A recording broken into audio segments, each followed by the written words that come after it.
자, 이어서 나우차이나 시간입니다. 오늘 상해 종합도 지금 상승으로 돌아서서 0.4까지 올라가 있는 상황. 항생은 그거보다 더 세게 2% 가까운 슈팅이 나오고 있는 모습입니다. 자, 중국에 대한 움직임 자세하게 알아보겠습니다. 유진투자증권의 백은비 연구원입니다. 연구원님, 안녕하세요. 네, 안녕하세요. 유진투자증권 백은비입니다. 네, 많이 내리다가 이제 오늘 좀 반등이 좀 나오는 것 같습니다. 오늘 중국 증시 한 줄 평은요?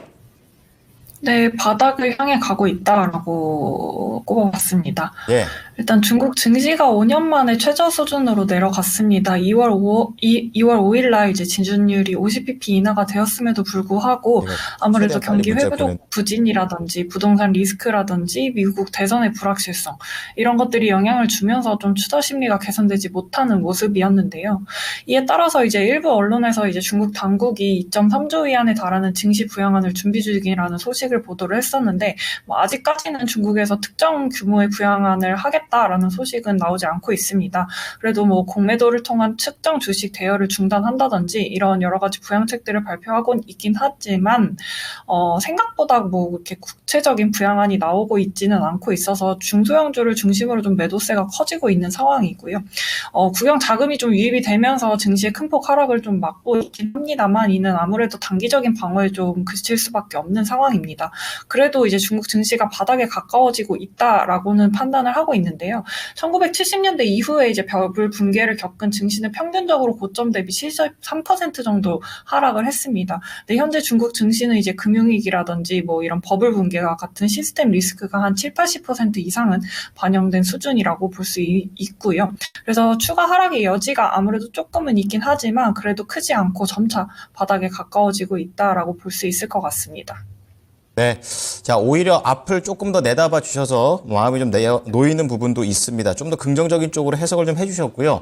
또 중국 증시 하면은 또 볼만한 게 부동산이라든지 관련된 내용도 체크를 해봐야겠는데, 부동산 정책이라든지 이런 부분은 좀 많이 변화가 생겼습니까?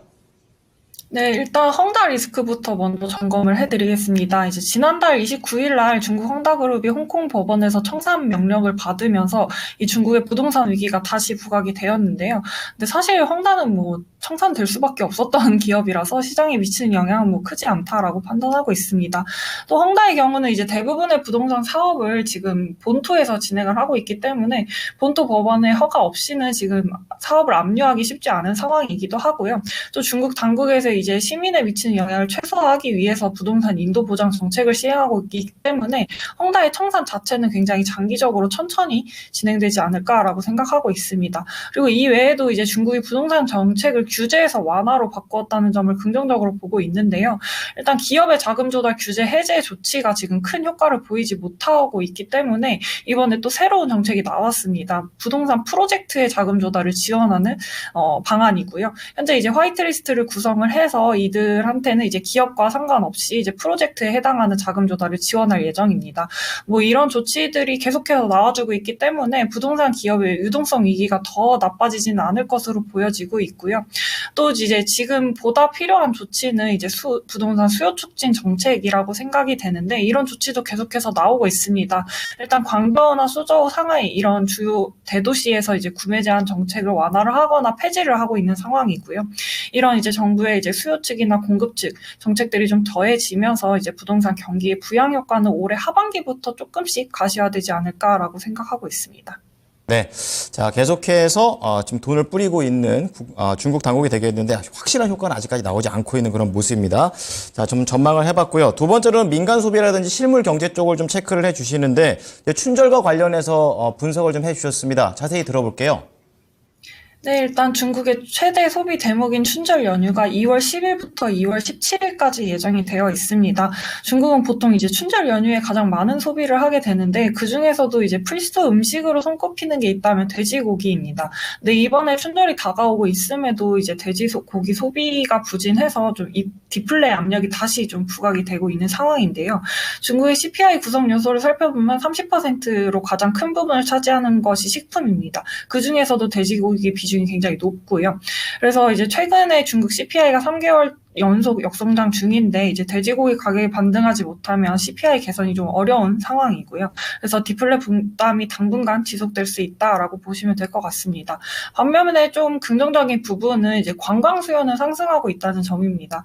일단 중국 관광연구원에서도 올해 중국인 해외 관광객 수가 연 인원 1억 3천만 명을 전망을 하고 있고요. 작년에 8억 8,700만 명이었는데 이보다 훨씬 상회하는 수치를 전망을 하고 있습니다. 그리고 이제 중국 최대 온라인 여행사인 시트립에서도 올해 춘절 연휴 동안 이제 해외 관광 예약량이 전년 동기 대비 10배 이상 증가를 했다고 밝혔습니다. 인기 여행지로는 우리나라를 비롯해서 일본이나 홍콩 등 이런 아시아 지역이 있고요. 또 최근에 이제 중국이 비자 면제 협정을 체결한 국가들이 좀 많아지고 있는데 그 국가 중에서도 말레이시아나 싱가포르 등이 좀 손꼽히고 있는 상황입니다. 다만 이제 여행객이 늘더라도 소비 규모는 코로나 이전 수준에 못 미칠 가능성이 높다고 보고 있습니다.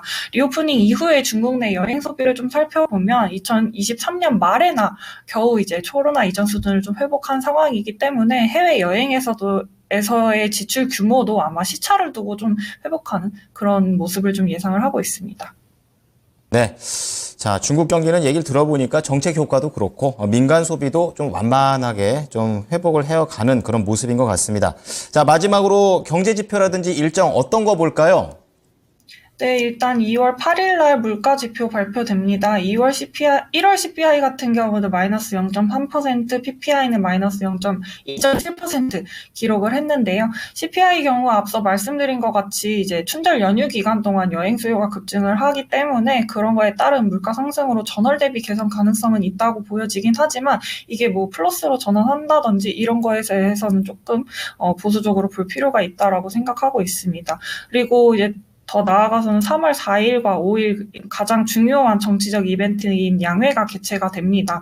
앞서 열린 지방정부들의 양회를 토대로 살펴보면 아마 올해 중국의 목표 경제 성장률은 작년과 같이 5% 내외로 설정될 가능성이 높다라고 생각하고 있습니다. 다만 이제 중국 당국에서 현재 중국 경기를 비교적 낙관적으로 좀 평가를 하고 있기 때문에 대규모 부양 정책이 좀 추가적으로 나올 가능성은 낮다라고 생각하고 있습니다. 네, 특별한 기조의 변화는 없는 것 같습니다. 오늘 내용 잘 참고하겠습니다. 감사합니다. 네, 감사합니다. 네, 오늘 나우차이나는요, 유진투자증권의 백은비 연구원의 분석을 들어보셨습니다.